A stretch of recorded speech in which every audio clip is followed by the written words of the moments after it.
सिद्धार्थ काफी पढ़ा लिखा था। अपनी पढ़ाई पूरी करके जब वो अपने गांव लौटा तो उसके पिता की सेहत बिगड़ चुकी थी। पिताजी, आप खेती की चिंता छोड़ दीजिए। ऐसा तो नहीं है ना कि पढ़े लिखे को खेती नहीं करनी चाहिए। ऐसी बात नहीं है बेटा, आखिर लोग क्या कहेंगे, इतना पढ़ा लिखा है तू और तुझसे मैं मिट्टी में काम करवा रहा हूँ। हाँ बेटा, सही बात है। इस बारे में लोग क्या कहेंगे।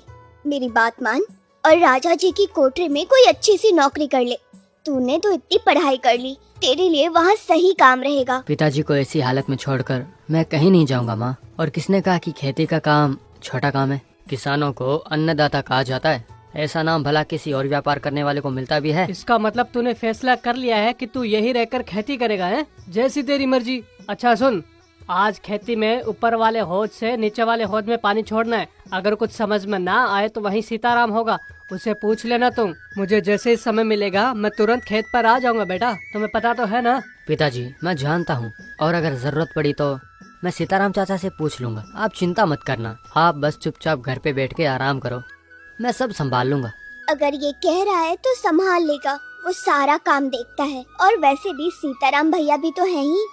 और इस तरह सिद्धांत गांव में रहकर खेती के काम में लग गया, साथ ही अपने माँ बाप की अच्छे से देखभाल भी करने लगा। सुनो चाचा, आप अभी घर जाओ, रात का भोजन करके ही वापस आना। आज रात खेत में हमें पानी देना है। अभी आप जाकर थोड़ा आराम कर लो, मैं अभी रात में आपके साथ ही रुकूंगा।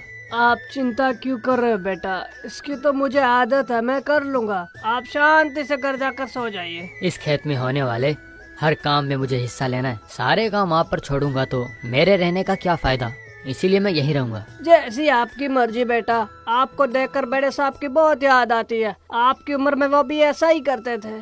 फिर उस रात सीताराम खेत में पानी छोड़ने के लिए चला गया। वो जब खेत के पास पहुंचा तो उसे एक सांप ने काट लिया। सीताराम अचानक से बेहोश हो गया। दूर से आ रहे सिद्धार्थ ने उसे देखा। इस बारे में सोचता हुआ आगे आने लगा। ये क्या, चाचा को अचानक क्या हो गया? अचानक गिर क्यों गए हैं? चलकर देखता हूँ। वो जल्दी से सीताराम के पास पहुंचा। बेटा, सांप ने काटा होगा, यहाँ बहुत जहरीले सांप है बेटा। कहाँ पर? यहाँ पे?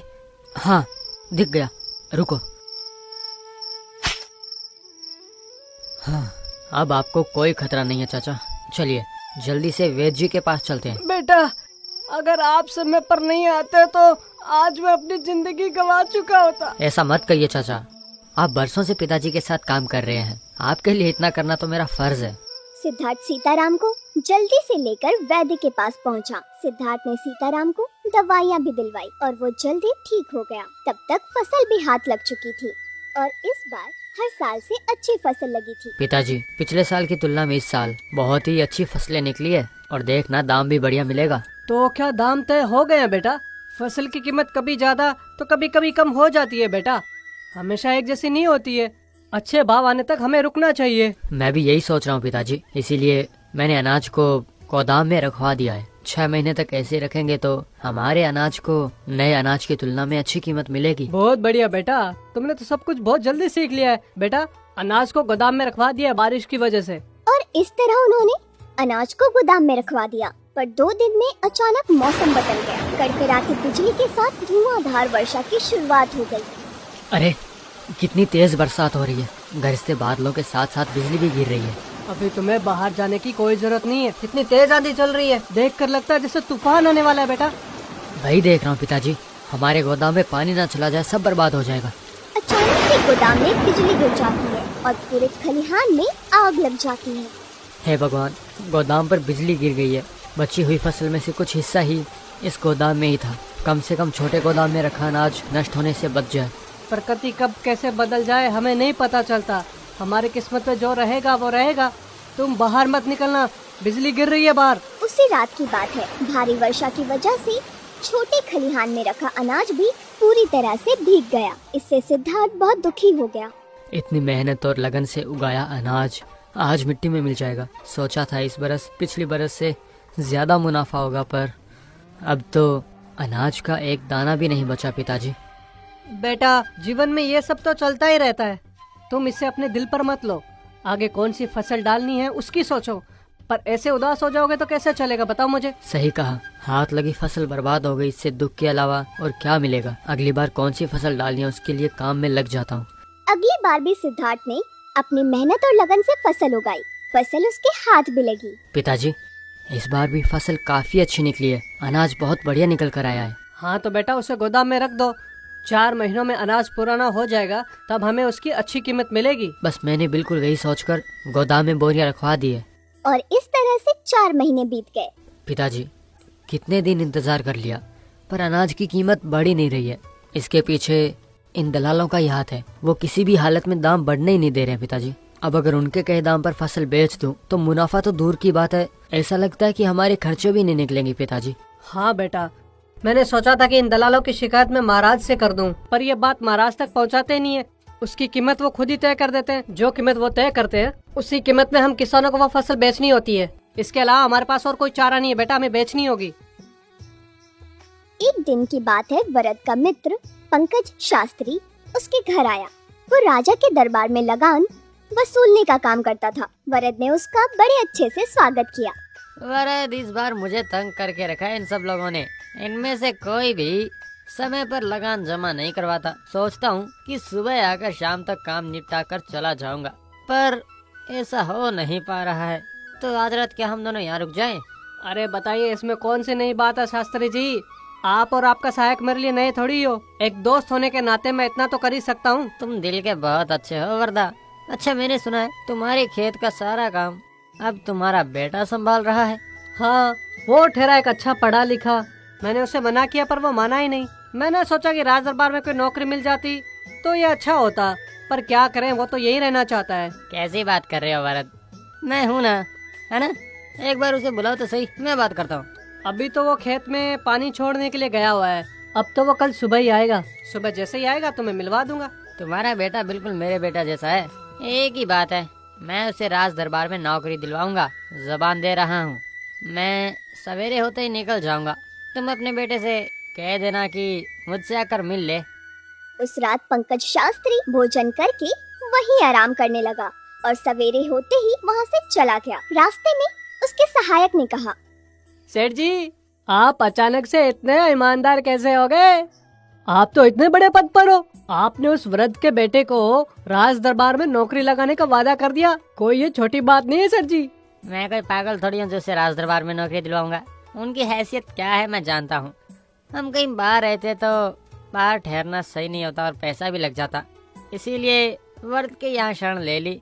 इससे हम लोगों को रहने के लिए अच्छी जगह मिल गई और दूसरा हमारे पैसे भी नहीं लगे। वही तो मैं सोच रहा हूँ कि अचानक आप इतने भले कैसे हो गए सेठ जी। बकवास बंद करो और जल्दी चलो। दोपहर के खाने से पहले हमें घर पहुँचना है, नहीं तो बाहर पैसे देके हमें खाना खाना पड़ेगा। ऐसे ही एक दिन गांव के चौराहे पर ढोल पीट कर सूचना दी जा रही थी। सुनो सुनो सुनो, गांव वालों के लिए विशेष सूचना। महाराज किसी भी पढ़े लिखे 25 साल की आयु से कम एक युवा को अपने दरबार में सलाहकार के पद के लिए नियुक्त करना चाहते हैं। जो भी इस पद के लिए अपने आप को लायक समझता है तो वो आने वाली पूनम को राज दरबार में होने वाली प्रतियोगिता में शामिल होने के लिए आ जाए। वरद ने जैसे ये सूचना सुनी, उसने अपने बेटे से कहा, सुनो बेटा, तुम जैसे होशियार लड़के की राज दरबार में जरूरत है। पूनम की रात के बाद तुम्हें राज दरबार में जाना चाहिए, फिर ये मौका नहीं मिलेगा बेटा। नहीं पिताजी, मैं यहीं गांव में आपके साथ रहकर खेत संभालना चाहता हूँ। ध्यान से सुनो बेटा, अब तो मेरी सेहत भी ठीक है और इसके बाद खेत में मेरा हाथ बटाने के लिए सीताराम तो है ही। तुम यहाँ रहो या ना रहो, काम तो चलने वाला है। आप चाहे कितना भी कह लें, मैं आपको छोड़कर नहीं जाऊंगा। बेटा ऐसा बोलोगे तो कैसे चलेगा? देखा ना यहाँ के आखिर क्या हालात चल रहे हैं। ये दलाल हम किसानों की कीमत भी अच्छी नहीं देते हैं। इसीलिए मैं तुमसे कह रहा हूँ, महाराज के पास तुम जैसा कोई ईमानदार रहेगा तो इस समस्या का समाधान मिल सकता है। इससे तुम हम जैसे किसानों को न्याय भी दिलवा सकते हो और इससे तुम्हारी पढ़ाई भी काम आ सकती है बेटा। मैं आपकी बात समझ रहा हूँ पिताजी, लेकिन मुझे डर है कि मेरे गांव से जाते ही आप खेत के काम में खुद को उलझाकर अपनी सेहत बिगाड़ लेंगे पिताजी। अगर बेटा मैं सच कहूँ तो इस तरह घर पर रहने से तो अच्छा है कि मैं थोड़ी बहुत खेतों में सैर करके आऊँ और इससे मेरी सेहत एकदम ठीक रहेगी। और तुम मेरी चिंता मत करो बेटा, कल सुबह जल्दी निकलना ताकि तुम समय पर वहाँ राजमहल पहुँच पाओ। वहाँ मेरा एक दोस्त मिलेगा, तुम्हें वहाँ क्या काम करना है, कहाँ रहना है, वो सब कुछ समझा देगा। तुम मेरी तरफ से बेफिक्र रहो बेटा। तुम क्यों यहाँ रहकर अपनी पढ़ाई खराब कर रहे हो। इस तरह सिद्धार्थ पिता का कहना मानकर अगले दिन राजमहल जाने के लिए निकला और पंकज शास्त्री के घर गया। अच्छा, तो तुम ही हो वर्द के बेटे। सुना है खूब पढ़े लिखे हो। किस काम से आए हो यहाँ? जी, महाराज को अपने लिए एक सलाहकार की जरूरत है, ऐसा ऐलान किया है। उसी नौकरी के लिए अपना नाम दर्ज कराने आया हूँ। पिताजी ने कहा कि मैं आपसे मिल लूँ। अच्छा, तो महाराज के सलाहकार के पद के लिए आए हो यहाँ? ये सही है बेटा। तुमने क्या इसे गांव में खेती करने जितना आसान समझ लिया है? कोई भी मुंह उठाकर चला आता है कि राजमहल में नौकरी कर लेगा। ये तो रोज का खेल हो गया। ये नहीं हो सकता है। उल्टे पांव वापस जाओ। पर आप ही ने तो पिताजी से कहा था कि आप मेरी नौकरी लगवा देंगे। अरे वो तो बहुत पुरानी बात है। भोजन करने के बाद भावनों में बेकर कह दिया होगा और क्या। पर उसे सच मानकर उसने तुम्हें यहाँ तक भेज दिया। तुम्हारे घर जाकर ही गलती कर दी। देखो, तुम्हारे यहाँ कुछ नहीं हो सकता। जाओ यहाँ से। लाचार होकर सिद्धार्थ वहाँ से वापस जाने के लिए निकला तो रास्ते में शास्त्री जी के यहाँ काम करने वाले नरेश ने रोका। सुनो सिद्धार्थ जी, मेरा नाम नरेश है और मैं पंकज शास्त्री के साथ काम करता हूँ।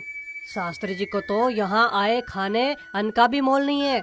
मैं सच कह रहा हूँ, वो आपके किसी काम नहीं आएंगे। आप यहाँ महाराज के सलाहकार के पद के लिए आए हो ना, उस प्रतियोगिता में भाग लेने के लिए आप सीधे मंत्री जी से जाकर मिल सकते हो, पर शास्त्री जी से मिलने की कोई जरूरत नहीं है आपको। मैं भी वही सोच रहा था नरेश जी, पर उस प्रतियोगिता के लिए 2 दिन का समय है ना, मैं तभी आता हूँ। 2 दिन बाद सिद्धार्थ वापस आया और राजमहल आकर मंत्री से मिला। तब मंत्री ने कहा, आज यहाँ उपस्थित सभी नौजवान सुशिक्षित हैं। आप जिस नौकरी को पाने के लिए यहाँ आए हैं उसके लिए यहाँ कुछ प्रतियोगिताएं रखी जाएंगी। जो भी उनमें से विजयी होगा उसी को महाराज के सलाहकार के पद के लिए चुना जाएगा। क्या आप सब तैयार हो? सबसे पहले यहाँ रखे पत्थरों को तुम में से जो कोई भी सामने वाले पेड़ के पास जाकर रख पाएगा वो उस श्रेणी का विजेता होगा। सभी युवक उस पत्थर को ढोकर उस पहाड़ तक ले जाने का प्रयास करने लग गए। बाप रे, ये कितना भारी पत्थर है। इसे उठाना मेरे बस की बात नहीं है। ये सिर्फ मैं ही नहीं, कोई नहीं कर पाएगा। ये पत्थर तो वाकई में बहुत भारी है। इसे ऐसे उठाकर सीधे वहाँ पर ले जाना बिल्कुल ना के बराबर है। कोई तो और रास्ता सोचना ही होगा। क्या सोच रहे हो तुम? ये प्रतियोगिता जानबूझकर रखी गई है। इसमें हमारा विजय होना तो असंभव है। इसके लिए तो इन्होंने पहले से चुन के रखा है सलाहकार के लिए। ये नाटक तो लोगों ने बस ऐसे चला रखा है, वरना देखो ना इस पत्थर को, कितना भारी है। कोई नहीं उठा सकता इसे। हम लोग चलते हैं यहाँ से। इसका कोई ना कोई दूसरा रास्ता जरूर होगा, वरना ये ऐसी प्रतियोगिता नहीं रखते। ध्यान से सोचें तो जरूर कोई उपाय मिल जाएगा इसका। सिद्धार्थ ने कुछ देर सोचा, फिर उसने हाथ में छोटा सा पत्थर लिया। उसके बाद एक छुरी से उस पत्थर पर छेद करने लगा और उस पत्थर को छीलने लग गया।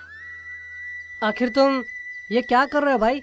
इस पत्थर के टुकड़े करके इससे वहाँ ले जाने का इरादा तो नहीं है तुम्हारा? देखता हूँ मैं क्या कर सकता हूँ। कुछ देर बाद देखा तो सिद्धार्थ ने उसे छीलकर गोल आकार में गेंद जैसा बना दिया। उस पत्थर को धीरे से धकेलते हुए सिद्धार्थ उस पेड़ तक पहुंच गया। सभी लोग उसे देखते रह गए। बहुत बढ़िया युवा, मुझे तो लगा था कि ऐसा कोई नहीं कर पाएगा, पर तुमने चतुराई दिखाई। उस पत्थर को एक आकार दिया और उसे लक्ष्य तक पहुंचा दिया। पहली प्रतियोगिता में सिद्धार्थ को विजय घोषित कर रहा हूं, तो अब बारी है दूसरी प्रतियोगिता की। अब आपकी आंखों पर पट्टी बांधी जाएगी और आप सबको पड़ोस के जंगल में ले जाया जाएगा।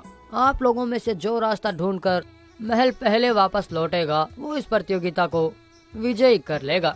और फिर उसके बाद उन सभी ने अपनी आंखों पर पट्टी बांध ली। अरण्य में ले जाने के बाद उन सभी लोगों की आंखों की पट्टी को निकाल दिया गया। फिर मंत्री ने कहा, देखो, ये एक घना जंगल है। यहाँ से तुम्हें राजमहल पहुँचने का रास्ता ढूंढना होगा। तो नियम के अनुसार तुम में से जो भी सबसे पहले राजमहल पहुँचेगा उसे मैं विजय घोषित कर दूंगा। ये कहते ही सभी लोग अलग अलग दिशा में चलने लगे। सिद्धार्थ भी एक दिशा में आगे चलने लगा बिना किसी की प्रतीक्षा किए। ये क्या, कितनी भी दूर जाऊं महल का कोई अता पता नहीं। जंगल खत्म ही नहीं हो रहा है। इस तरह तो पता भी नहीं चल रहा है कि मैं महल की ओर जा रहा हूँ या नहीं। अब कौन जाने कि ये रास्ता राजमहल की ओर जा भी रहा है या नहीं। उस रास्ते में कुछ देर चलने के बाद सिद्धार्थ को एक अच्छा सा उपाय सूझा। हाँ, मुझे यहाँ पहले सबसे ऊंचे पेड़ को खोजना होगा जिस पर चढ़कर मैं ये पता लगा पाऊंगा कि राजमहल किस ओर है और मैं किस दिशा में जा रहा हूँ। अरे यही सबसे ऊंचा पेड़ लग रहा है मुझे। सिद्धार्थ ने उस वृक्ष पे चढ़कर देख लिया कि राजमहल किस तरफ है। पता चलते ही वो राजमहल की दिशा में आगे बढ़ा और सबसे पहले वहाँ पहुँच गया। मंत्री उसे देखकर बहुत खुश हो गए। आश्चर्य की बात है कि दोनों प्रतियोगिताओं के विजेता एक ही है। ये युवक तो बड़ा ही होशियार है। महाराज का सलाहकार किसी ऐसे बुद्धिमान को ही होना चाहिए। अब और किसी प्रतियोगिता की जरूरत नहीं है महाराज। सिद्धार्थ को महाराज के सलाहकार के रूप में नियुक्त किया जाता है। इस तरह जब सिद्धार्थ का चयन राजा के सलाहकार के रूप में हुआ, तब महाराज ने उसे एक एकांत कमरे में बुलाया और कहा, सिद्धार्थ, क्या तुम ये जानते हो कि तुम्हें मेरे सलाहकार के रूप में क्यों नियुक्त किया गया है? मैं बताता हूँ। क्योंकि तुम जैसे होशियार युवा की सोच हमसे कई ज्यादा तेज होती है। हम नई पीढ़ी से जुड़े रहेंगे। अब बताओ, हमें ऐसा क्या करना चाहिए जिससे प्रजा बहुत खुश हो?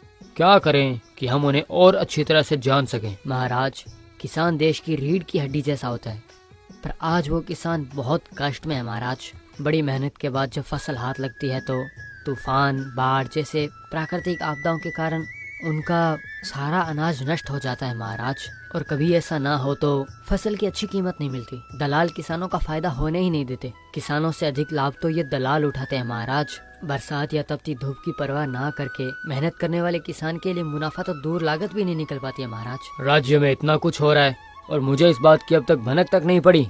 अब बताओ, इसका क्या हल हो सकता है? महाराज, सबसे पहले इन दलालों को हटा दीजिए। किसानों से अनाज हम खुद ले लेंगे और उन्हें उसकी सही कीमत देंगे, और वो सबके लिए सही रहेगा। कभी हमारे राज्य में अनाज जरूरत से अधिक उग जाए तो हम उसे अच्छे मुनाफे के साथ पड़ोस राज्य में बेच सकते हैं महाराज, जिससे राज खजाना भी भरा रहेगा। बहुत बढ़िया सिद्धार्थ, बढ़िया। मुझे तुम्हारी सलाह बहुत अच्छी लगी। महाराज, भारी वर्षा या तूफान जैसे प्राकृतिक आपदाओं से होने वाले किसान के नुकसान को अगर हम कुछ हद तक भरपाई कर देते हैं तो वो बहुत खुश हो जाएंगे महाराज। देखो सिद्धार्थ, तुम जैसा कह रहे हो हम बिल्कुल वैसा ही करेंगे। किसान की खुशी हमारे लिए सर्वोपरि है। और इस तरह सिद्धार्थ ने महाराज को एक अनमोल सलाह दी। जितना उससे हो पाया उनकी सहायता की। शास्त्री जी अपने किए पर काफी शर्मिंदा थे और वो मन ही मन पछता रहे थे। सिद्धार्थ के माता पिता अपने बेटे की